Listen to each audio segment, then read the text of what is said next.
Emma was just 7 years old. She lived in a small house with her mother. They didn't have much money, but Emma loved her mother more than anything. One cold evening, her mother wore her coat and said, "I'll be back soon, Emma. Stay inside and don't open the door." Emma nodded. "Okay, Mommy." She sat by the window, hugging her teddy bear, waiting. But night came, and her mother didn't return. The next morning, Emma woke up on the couch. The house was quiet. She checked the kitchen, no food. Her mother's shoes and bag were gone. Emma waited all day. She looked out the window, hoping to see her mother walk down the street. But she never came. Emma felt scared. Her stomach growled. She didn't know what to do. Mrs. Lewis, their neighbor, saw Emma sitting alone for many days. One afternoon, she knocked on the door. "Where's your mother, Emma?" she asked gently. Emma's eyes filled with tears.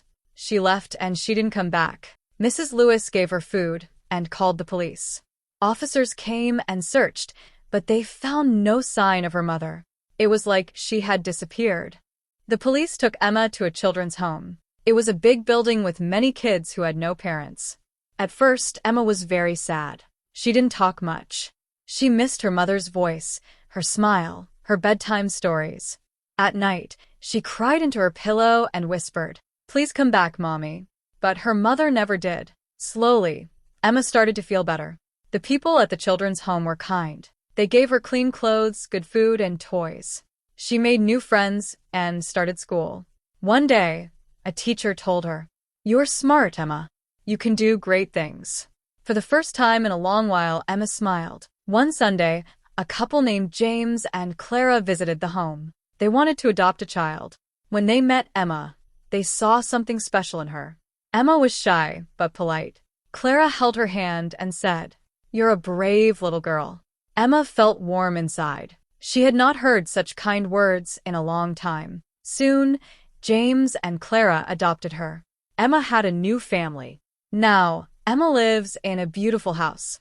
She has her own room, books, clothes, and a big garden to play in. James reads her stories every night. Clara braids her hair every morning. Emma still thinks of her real mother sometimes.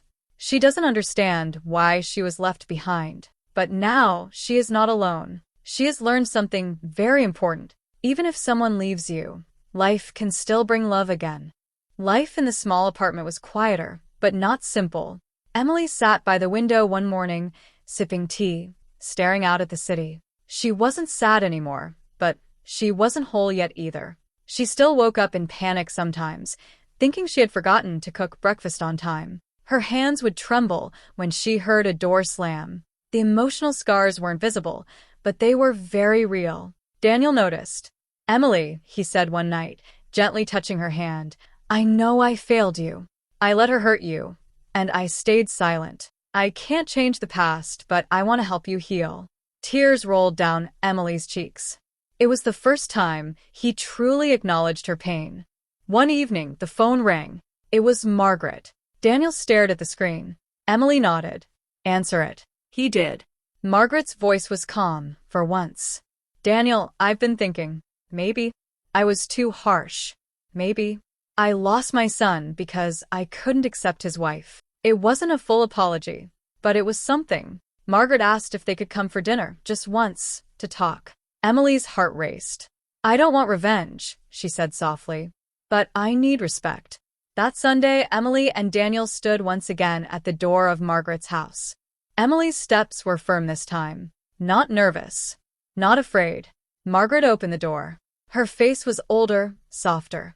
Maybe from guilt, maybe from loneliness. Dinner was quiet, awkward, but peaceful.